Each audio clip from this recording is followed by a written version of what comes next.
اعوذ باللہ من الشیطان الرجیم بسم اللہ الرحمن الرحیم ولتکم منکم امہ، چاہیے کہ تم میں سے ہو ایک ایسی جماعت، ایک ایسی گروہ کہ یدعون الی الخیر، جو خیر کی دعوت دے، ویأمرون بالمعروف، اور معروف کا یعنی نیکی کا حکم کرے، وینہون عن المنکر، اور برائی کے کاموں سے منع کرے، وَأُولَئِكَ هُمُ الْمُفْلِحُونَ، اور یہی وہ لوگ ہیں جو فلاح پانے والے ہیں، کامیاب ہونے والے ہیں۔ سورہ آل عمران کی آیت نمبر 104 آپ کے سامنے تلاوت ہوئی ہے۔ آپ نے ترجمہ سماعت فرمایا۔ 3 درس اس کے متعلق گزر چکے ہیں، آج چوتھا درس ہے جو اس آیت کے متعلق ہے۔ چونکہ دین کا ایک بہت بڑا باب ہے دعوت و تبلیغ، دعوت دینا، دوسروں کو کسی اچھے کام کا کہنا اور دوسروں کی برائی پر اچھے طریقے سے ان کو روکنا۔ یہ جس طرح نماز، روزہ، حج، زکوٰۃ فرض ہے، اسی طرح یہ بھی فرض ہے، اور کل اس کا درجہ بھی بیان کیا تھا کہ یہ فرض کفایہ ہے۔ پیچھے بہت سے مسائل اس دعوت اور تبلیغ کے متعلق، خیر سے کیا مراد ہے، اور اس کے علاوہ جو چیزیں احادیث میں آئی ہیں وہ بھی بیان ہو چکی ہیں۔ کل کے درس میں جو ضروری چیز تھی وہ یہ بیان فرمائی تھی کہ دعوت و تبلیغ اور فرض ہے تو اس کا درجہ کیا ہے۔ تو فرض عین نہیں ہے کہ ہر آدمی ہر وقت دعوت دے، بلکہ اس کے لیے مخصوص شرائط بھی ہیں، میں آگے ذکر کر رہا ہوں۔ تو خود دعوت و تبلیغ، دعوت کا مطلب ہوتا ہے کسی کو بلانا۔ قرآن میں اللہ فرماتے ہیں وَمَنْ أَحْسَنُ قَوْلًا مِّمَّنْ دَعَا إِلَى اللَّهِ، اس سے اچھی بات کس کی ہو سکتی ہے جو اللہ کی طرف دعوت دے، اللہ کی طرف بلائے۔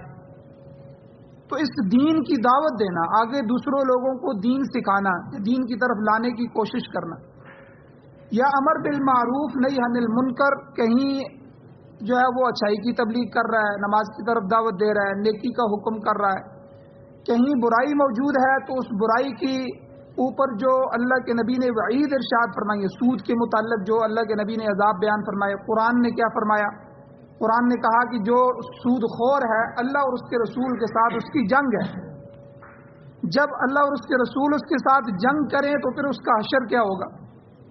پھر معراج میں جب حضور علیہ الصلوۃ والسلام گئے تو جہاں اللہ کے نبی کو جنت کی سیریں کروائی گئی، یہ حضرت عمر کی جنت ہے، یہ ابو بکر صدیق کی جنت ہے، یہ حیدر کرار حضرت علی رضی اللہ تعالیٰ عنہ کی جنت ہے، یہ حضرت بلال کی آواز آ رہی ہے۔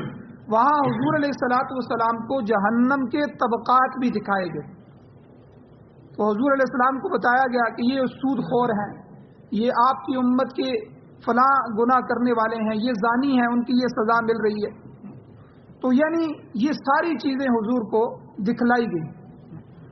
تو اس لیے نیکی کا حکم کرنا اور برائی سے منع کرنا، خود بھی رکنا اور دوسروں کو بھی روکنا، نیکی خود بھی کرنا اور دوسروں کو بھی اس کا حکم کرنا، تو یہ فرض کفایہ ہے۔ تو کل کے درس میں اس کی پوری تفصیل بیان ہو چکی ہے، ساتھ 3 مسائل اور بھی بیان ہوئے تھے۔ ایک تو جہاد کا مسئلہ کہ جہاد خاص حالات میں فرض عین ہو جاتا ہے، جب نفیر عام ہو جائے کہ کافر آپ کے ملک پر حملہ کر لے تو اس ملک والے پر جو ہے وہ جہاد فرض عین ہو جاتا ہے، عورتوں پر، بچوں پر، مردوں پر، حاکموں پر، ہر ایک پر جہاد فرض ہو جاتا ہے کہ اب وہ اپنا ملک بچائے، ایمان بچائے، عزتیں بچائے۔ ہاں اگر ایسی حالت نہ ہو تو پھر جہاد فرض ہے، فرض، اس سے نیچے واجب سنت کا درجہ نہیں ہے فرض ہے، لیکن فرض کفایہ ہے۔ یہاں میں آپ کو ایک بات بتاتا چلوں کہ کل میں نے فرض عین فرض کفایہ کی تعریف کی تھی کہ فرض عین تو ہر ایک پر فرض ہوتا ہے، اسی کا ادا کرنا ضروری ہے، کوئی دوسرا ادا نہیں کر سکتا، اور فرض کفایہ کے جماعت المسلمین میں سے، عامت المسلمین میں سے کچھ لوگ بھی اس کو ادا کر دیں تو سب کی طرف سے ادا ہو جائے گا، لیکن یہ جو کچھ لوگ ہیں جو ادا کرنے والے ہیں یہ بڑے اولو العزم لوگ ہوتے ہیں۔ اب جنازہ ہے، اب ہر محلے والا اگر یہ سوچے گا اچھا یار میں فرض کفایہ ہے میں نہیں گیا تو کوئی مسئلہ تو نہیں ہے، دوسرے لوگ پڑھ لیں گے، دوسرا بھی سوچے، تیسرا بھی سوچے، اور اس طرح کوئی نہ جائے یا کم تعداد ہو جائے۔ تو اب جو جانے والے ہیں یہ انہوں نے عزم کیا ہے، یہ اولو العزم بندوں میں سے ہیں، ان کے اس فعل کی قدر کی جائے گی۔ اسی طرح مجاہدین میں سے یاد رکھیں، جہاد اللہ کی بہت بڑی نعمت ہے۔ جہاد کی وجہ سے اسلام کو تقویت ملتی ہے۔ اسلام دین کے جتنے شعبے ہیں یہ ہر وقت ان پر غیر محفوظیت کی تلوار لٹکتی رہتی ہے، ہر وقت یہ غیر محفوظ ہیں۔ جب چاہے حکومت پابندیاں لگا دے، جب مرضی کر لے، غیروں کے اشاروں پر کچھ بھی ہو سکتا ہے، لیکن اگر یہی علاقے مجاہدین کے ہاتھوں میں ہوں تو دین کے سارے شعبے، مساجد، خانقاہیں، مدارس اور جو ہے اللہ اللہ کرنے والی جگہیں اور لوگ، یہ عوام سب امن اور انصاف کے اندر آ جائیں۔ اور ایک بات اور سمجھ لیں کہ ہمارے شہر کی آبادی مثال کے طور پر، ایک شہر ہے 5 لاکھ یا 7 لاکھ آبادی ہے، تو 7 لاکھ آبادی میں سے 700 بندے بھی مجاہد نہیں جو ہیں، گنے چنے 500-700 بندے یہ اس شہر کے محسن ہیں۔ اگر یہ لوگ بھی جہاد نہ کرتے تو اللہ پورے شہر کو غرق کر دیتا، پورا شہر گناہگار ہو جاتا۔ تو فرض کفایہ کا یہ مطلب۔ تو اس لیے جو بھی ان کاموں کو کرنے والے لوگ ہیں وہ ایک دوسرے کی طرف سے فرض کفایہ ادا کریں۔ ختم نبوت کا کام ہماری ذمہ داری ہے۔ مرزائیوں کے خلاف کام کرنا، ہر وہ آدمی، ہر وہ طبقہ جو حضور علیہ السلام کی ناموس کے خلاف اٹھے گا، ناموس رسالت پر پہرا دینا ہم پر فرض ہے۔ اب جو لوگ دے رہے ہیں، عالمی مجلس تحفظ ختم نبوت ہے، اسی طرح دوسرے کئی حضرات ہیں اور علماء کرام ممبر پر اس موضوع کو بیان کرتے ہیں، تو یہ ہمارے محسن ہیں، یہ ہم سب کی طرف سے فرض کفایہ ادا کر رہے ہیں۔ اگر یہ جماعت، یہ تنظیم یا یہ علماء نہ ہوتے تو ساری امت اس مسئلے میں گناہگار ہو جاتی۔ اسی طرح ناموس صحابہ کا مسئلہ ہے۔ صحابہ دین کی بنیاد ہے، دین شروع ہی صحابہ سے ہوا ہے، قرآن جمع ہی صحابہ نے کیا ہے، حدیث نقل ہی صحابہ نے کی ہے۔ بنیاد دین کی صحابہ ہے، جڑیں صحابہ ہیں جن پر پورے دین کی نماز، روزہ، حج، زکوٰۃ اور یہ جتنی بھی عبادتیں، سب کی عمارت انہی پہ کھڑی ہے۔ ہر دین کا سارا شعبے، سارا علم صحابہ سے منتقل ہوا ہے۔ اب جو لوگ صحابہ پر تنقید کرتے ہیں یا نعوذ باللہ صحابہ کو کافر کہنے کی کوشش کرتے ہیں یا نعوذ باللہ ان پر اعتراضات کرتے ہیں، تو ان کا دفاع کرنا، ناموس صحابہ کا دفاع کرنا، یہ بھی فرض کفایہ ہے۔ اب جو حضرات کر رہے ہیں، جو علماء اس پر بات کر رہے ہیں، وہ امت کے محسن ہیں اور وہ سب کی طرف سے فرض کفایہ ادا کر رہے ہیں۔ اسی طرح دعوت و تبلیغ ہے، تو جو جماعت اس کام کو کر رہی ہے وہ امت کی محسن ہے، وہ سب کی طرف سے فرض کفایہ ادا کر رہی ہے، ہماری سب کی ذمہ داری تھی۔ تو اس لیے اس بات کو سمجھ لیں۔ اور اسی طرح کل کے درس میں یہ بھی بیان ہوا تھا علم حاصل کرنا، تو اس میں نے تفصیل بیان کی تھی۔ ایک بنیادی تعلیم ہے، ایک کلی تعلیم ہے۔ بنیادی ضروری جو ہے علم جو ہے، جو ضروریات دین میں شامل ہے، جس میں حلال و حرام کی تمیز، جائز ناجائز، پاکی ناپاکی کا پتہ چل جائے، یہ تو ہر مسلمان پر فرض عین ہے۔ لیکن پورا عالم بننا اور پورا اپنی اولاد کو یہ فرض کفایہ ہے۔ ایک علاقے میں، ایک شہر میں یا ایک مخصوص محلے میں کچھ لوگ اگر ایسے موجود ہیں علماء، تو پھر یہ وہ ان سب کی طرف سے فرض کفایہ ادا ہو جاتا ہے۔ یہاں تک تو کل کا درس تھا۔ آج کے درس میں ایک بات یاد رکھیں، حضور علیہ الصلوۃ والسلام کا ارشاد ہے، حضور نے فرمایا ما من قوم يعمل فيهم بالمعاصی، جس قوم میں برائیوں کا ارتکاب ہو رہا ہو اور قوم کے لوگ، حضور نے فرمایا، قادر ہونے کے باوجود برائی کو روکنے کی کوشش نہ کریں، تو اللہ تعالیٰ سب کو سزا دے گا، تو سارے کے سارے سزا میں آئیں گے۔ تو کتنی سخت حدیث ہے۔ اگلی حدیث اس سے بھی زیادہ سخت ہے۔ حضور علیہ الصلوۃ والسلام نے مزید ارشاد فرمایا کہ برائی سے منع نہ کرنے کی بیماری، حضور نے فرمایا، سب سے پہلے بنی اسرائیل میں پیدا ہوئی۔ جب اس قوم کے لوگ گناہ میں، معاصی میں مبتلا ہوئے تو ابتدا میں بعض لوگوں نے انہیں روکنے کی کوشش کی۔ جب وہ باز نہ آئے تو باقی لوگ بھی ان کے ساتھ شامل ہو، ان کے ساتھ اٹھنا، ان کے ساتھ بیٹھنا، ان کے ساتھ کھانا پینا یہ جاری رکھا۔ نتیجہ یہ ہوا کہ جب عذاب آیا تو اللہ تعالیٰ نے سب کو ملعون قرار دے کر سزا کے اندر مبتلا کر دیا۔ پیچھے واقعہ تفصیلاً گزر چکا ہے، میں اشارتاً اس پر میں بات کرنا چاہتا ہوں۔ بنی اسرائیل کے اندر بعض لوگ گناہگار ہوئے اور وہ کھل کے گناہ کرنے لگے۔ اللہ جل شانہ نے منع فرمایا تھا کہ آپ لوگ مچھلیوں کا شکار ہفتے والے دن نہیں کر سکتے، اور انہوں نے جو ہے اتوار والے دن آپ نہیں کر سکتے، تو انہوں نے ہیلا کرنا شروع کر دیا۔ اب یہ سخت گناہ تھا، اللہ کے حکم کی خلاف ورزی تھی۔ اب ان میں سے جو لوگ تھے ان میں 3 قسم کے گروہ بن گئے۔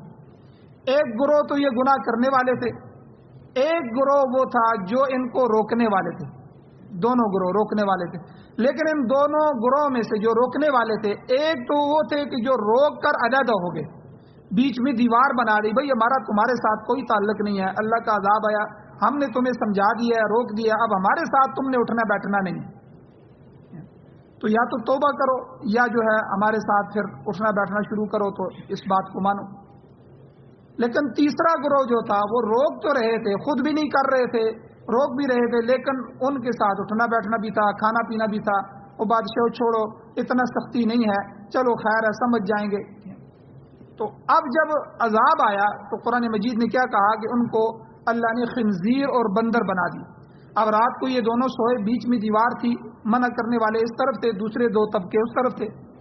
اب یہ صبح اٹھے تو کوئی آواز نہیں آ رہی، تھوڑی دیر کے بعد دیکھا تو رونے کی آواز آئی، سسکیوں کی آواز آئی، تو جب دیوار سے اوپر ہو کے دیکھا تو سارے بندر ہیں، خنزیر بنے ہوئے ہیں۔ اب وہ ان کو پہچان رہے ہیں، بھاگ کے آ رہے ہیں دیوار کے پاس، ان کو جو ہے رو رہے ہیں، پہچان رہے ہیں، لیکن اللہ کا عذاب آیا۔ تو اس حدیث میں بھی حضور نے یہی ارشاد فرمایا کہ جو قوم برائیوں میں مبتلا ہو جائے اور قوم کے لوگ قدرت بھی رکھتے ہیں، قادر ہونے کے باوجود انہیں نہیں روکتے برائی سے، تو سب کے سب اللہ کے ہاں گناہگار ہوں گے اور سزا کے مستحق ہوں گے۔ تو کہنے کا مقصد یہ ہے، امر بالمعروف نہی عن المنکر یہ فرض کفایہ ہے، اور اگر امت میں سے کچھ لوگ بھی اس وزن کو، اس بھار کو اٹھا لیں تو یہ فریضہ ادا ہوگا، ورنہ ساری امت گناہگار ہو کر سزا کی مستحق ہوگی۔ اب ایک مسئلہ اس میں اور سمجھیں کہ اس کے مکلف کون ہے، دعوت کے مکلف کون ہے؟ کیا ہر بندہ دعوت دے سکتا ہے؟ ہر بندہ زبردستی روک سکتا ہے؟ ٹھیک ہے، یا اس میں کوئی خصوصیت ہے؟ اس میں امت کے علماء 2 طرف گئے ہیں۔ ایک امام غزالی رحمہ اللہ، امام غزالی رحمہ اللہ فرماتے ہیں کہ بزور طاقت روکنا یہ حکومت وقت کا کام ہے، طاقت سے روکنا یہ گورنمنٹ کا کام ہے۔ اس کی وجہ یہ ہے کہ اس کے پاس وسائل ہیں، اس کے پاس طاقت ہے۔ اور علماء نے یہ مسئلہ بھی لکھا ہے کہ دین کے اندر جو کچھ مسائل ایسے ہیں جیسے حدود اللہ ہے، حد کا جاری کرنا ہے، ایک آدمی نے چوری کی، چوری کرنے والے کا ہاتھ کاٹنا، قرآن نے کہا یہ حد ہے۔ اسی طرح کسی نے جو ہے زنا کیا تو اس کو دیکھا جائے گا کہ اگر یہ شادی شدہ ہے تو اس کو سنسار کیا جائے گا، زمین میں دبا کے اوپر سے پتھر مارے جائیں یہاں تک کہ وہ مر جائے، اور اگر غیر شادی شدہ ہے تو اس کو 100 کوڑے لگائے جائیں، 80 کوڑے لگائے، 100 کوڑے لگائے جائیں۔ اور اسی طرح کوئی آدمی شراب پیتا ہے تو شراب کی بھی حد ہے، اور اسی طرح کوئی کسی کو قتل کر دیتا ہے تو قتل کے بدلے میں یا تو دیت ہے اگر وہ رسا معاف کر دیں، یا پھر قصاص ہے، اس کے بدلے میں اس کو قتل کیا جائے گا۔ تو یہ چیزیں نافذ کرنا یہ ہر بندہ نہیں کر سکتا، یہ اختیار گورنمنٹ کو ہے، کیونکہ جب آپ خود اس کو ہاتھ میں لیں گے، اس نے آپ کا بندہ قتل کر دیا، آپ کہیں گے جی ہمیں شریعت اجازت دیتی ہے، ہم اس کا بندہ قتل کریں گے، ہم وہ قتل کریں گے۔ اب آپ نے ان بندوں کو مارا، انہوں نے پھر ادھر سے 4 مار دیے، ادھر سے ادھر، کرتے کرتے یہ خاندان ختم ہو جائیں گے، خاندانوں میں خانہ جنگی شروع ہو جائے گی۔ تو چونکہ گورنمنٹ کے پاس وسائل بھی ہوتے ہیں، رینجر، پولیس، فوج ہوتی ہے، عدالتیں ہوتی ہیں، اور ان کے پاس طاقت ہوتی ہے، تو اس لیے خانہ جنگی کا خطرہ نہیں ہوتا، وہ اس کو کنٹرول کر لیتے ہیں۔ تو اس لیے یہ جو حدیں نافذ کرنی ہے یہ گورنمنٹ کا کام ہے، بزور بازو طاقت کے ساتھ کسی برائی کو روکنا، اور یہ ان کی ذمہ داری بھی ہے اور یہ ان کا کام بھی ہے۔ دوسرے نمبر پر جو حضور نے فرمایا تھا کہ سب سے پہلا کوئی کسی برائی کو دیکھے تو فلیغیرہ بیدہ، اس کو اپنے ہاتھ سے روکے، یہ تو ہو گیا گورنمنٹ کا کام۔ دوسرا فبلسانہ، اگر ہاتھ سے نہیں روکنے کی طاقت رکھتا تو پھر اپنی زبان سے روکے۔ تو امام غزالی رحمہ اللہ فرماتے ہیں دوسرے درجے میں زبان سے روکنا یہ علماء اکرام کا کام ہے۔ جب کہیں برائی دیکھے معاشرے میں تو ان کا فرض ہے کہ وہ خاموش تماشائی نہ بنے، بلکہ اس کے خلاف آواز اٹھائیں، احتجاج کریں، لوگوں کو جمع کریں اور لوگوں کے اس بات کے اندر شعور پیدا کریں اور ان کو روکنے کی کوشش کریں۔ اور تیسرے نمبر پہ آ جاتی ہے عوام۔ تو فرمایا، امام غزالی فرماتے ہیں کہ ایمان کے آخری درجے میں عوام الناس آتے ہیں، کہ حضور نے کیا فرمایا کہ جو زبان سے روکنے کی بھی طاقت نہیں رکھتا تو کم از کم انہیں چاہیے کہ وہ دل سے ہی برائی کو برا سمجھیں اور نیکی کی حوصلہ افزائی کریں اور برائی کی حوصلہ شکنی کریں۔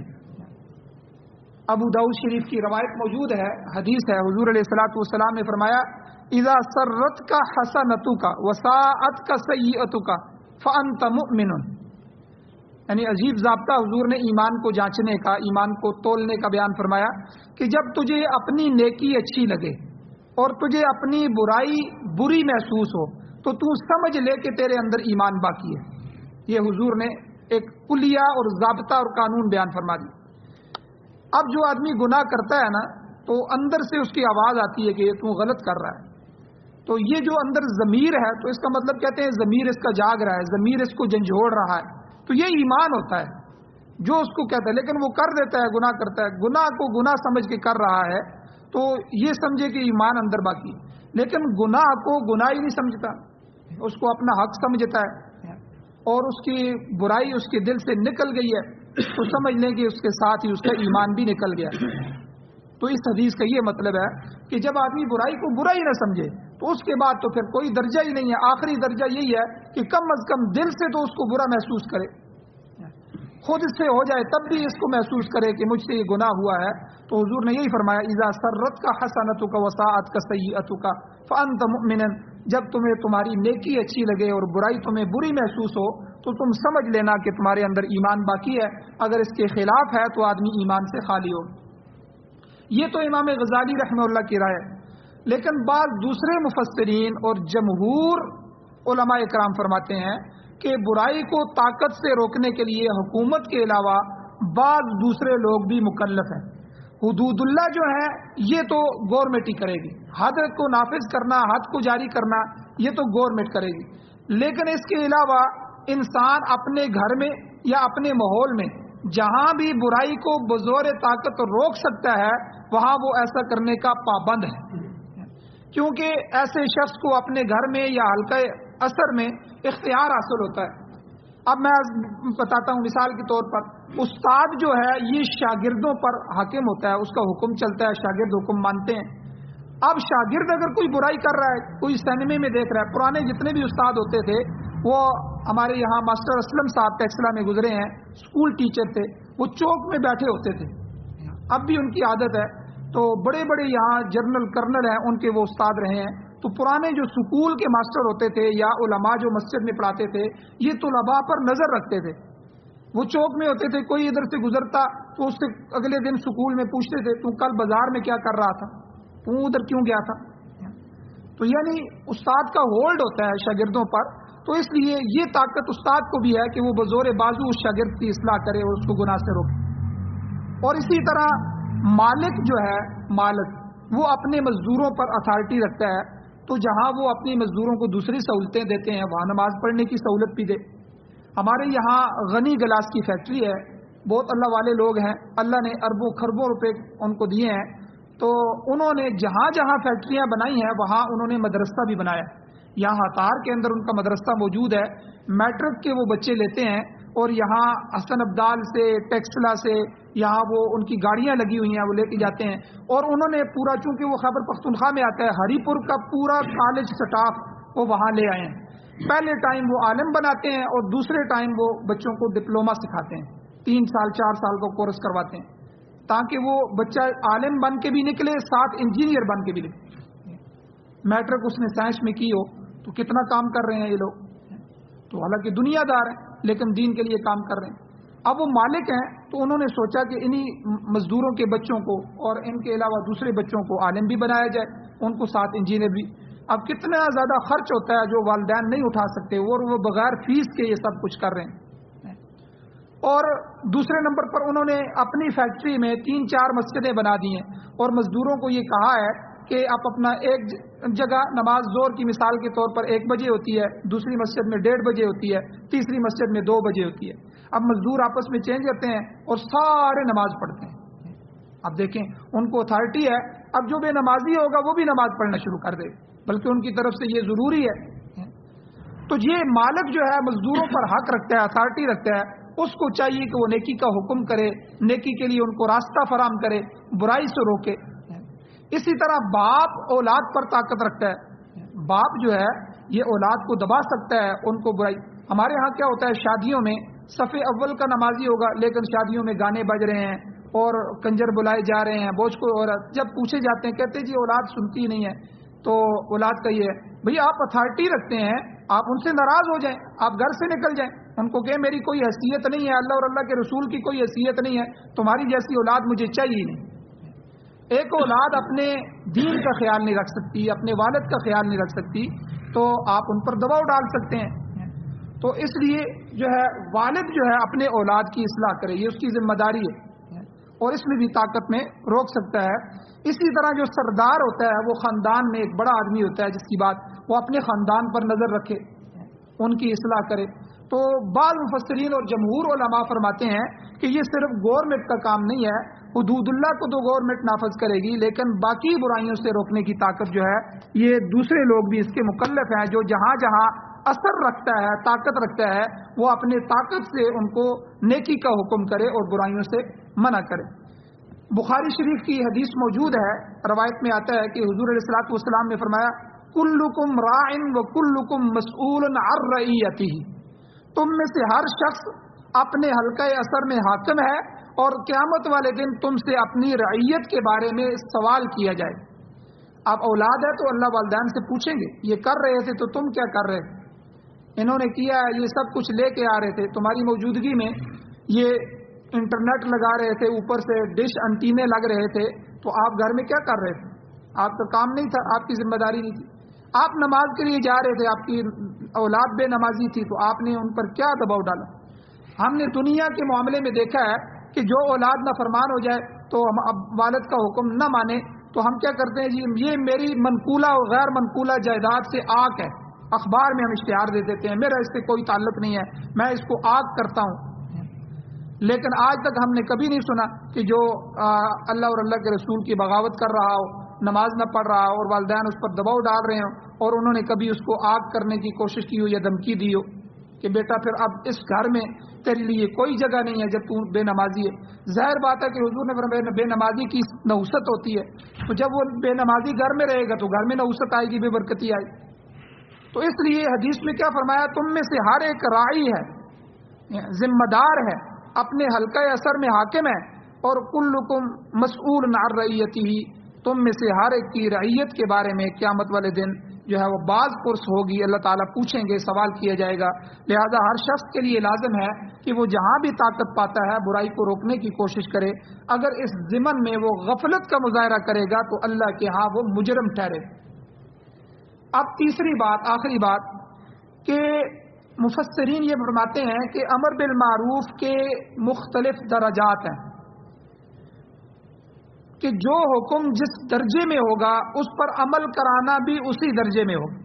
مثلا نماز یا روزہ وغیرہ یہ فرض ہے تو وہاں نماز اور روزے کا حکم کرنا بھی فرض ہے، یہ اتنا ہی سخت ہے۔ حتیٰ کہ آپ اندازہ لگائیں، ہمارے جو 4 فقہا ہیں، امام مالک، امام شافعی، امام احمد بن حنبل، امام ابو حنیفہ رحمہ اللہ، ہم امام ابو حنیفہ رحمۃ اللہ علیہ کے مقلد ہیں، ان میں سے 3 امام یہ کہتے ہیں کہ جو آدمی جان بوجھ کر نماز چھوڑ دے، بے نمازی ہے، نہیں پڑھتا، تو وہ کافر ہو جاتا ہے، حدیثوں کو سامنے رکھ کے اس کو مسلمانوں کے قبرستان میں دفن کرنا بھی جائز نہیں ہے، ٹھیک ہے، اور اس کو قتل کرنا ہے، شرعی سزا۔ لیکن امام صاحب کہتے ہیں، ہمارے امام صاحب کہتے ہیں یہ اس کا کفر اعتقادی نہیں ہے، کفر عملی ہے، کافروں والا عمل ہے، اس لیے اس کے لیے گنجائش ہے کہ اس کو جیل میں ڈالا جائے گا جہاں تک کہ وہ توبہ کرے، کہ اللہ کا فرض حکم جو اللہ نے ضروری قرار دیا اس کو وہ چھوڑ رہا ہے اور سر عام چھوڑ رہا ہے، تو یعنی یہ اتنے خطرناک حکم ہے۔ تو جو جس درجے میں حکم ہوگا، فرض حکم ہے نماز روزہ وغیرہ، تو اس کی تبلیغ، اس کا حکم کرنا بھی فرض ہوگا۔ اور اگر جو نوافل وغیرہ ہیں، مستحب امور ہیں، تو ان کا حکم بھی نفلی ہوگا، کہ نفلی درجے میں۔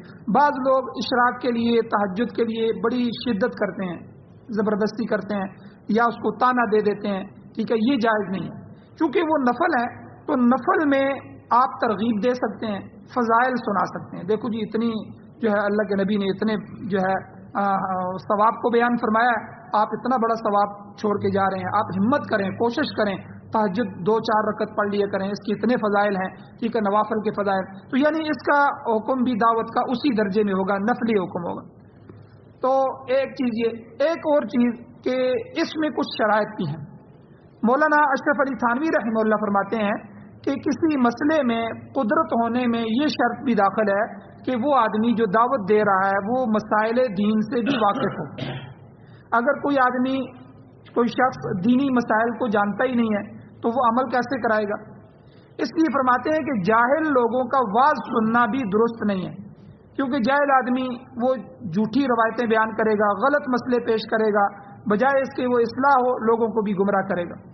تو ظاہر ہے کہ ایسا آدمی عالم نہیں ہے بلکہ جاہل ہے، لہذا اس کے واعظ سے بھی اجتناب کرنا چاہیے، اس کے واعظ کو بھی نہیں سننا چاہیے. تو اس لیے حضرت تھانوی فرماتے ہیں کہ خالی قدرت ہونا شرط نہیں ہے کہ والد ہے تو اولاد پر، یا مالک ہے تو مزدور پر، بلکہ اس کے ساتھ ساتھ اس کو علم بھی ہو. تو وہ اگر کچھ کر رہا ہے تو آپ علم کی بنیاد پہ کرے، خالی جہالت کے ساتھ نہ کرے. اور حضرت مولانا شبیر احمد عثمانی رحمہ اللہ اپنے حاشیے میں لکھتے ہیں قرآن مجید میں، وہ فرماتے ہیں کہ امر بالمعروف اور نہی عن المنکر کا فریضہ ادا کرنے کے لیے انسان کے صاحب علم ہونے کے ساتھ ساتھ ایک شرط اور بھی ہے کہ وہ ذی ہوش ہو اور موقع شناس بھی ہو.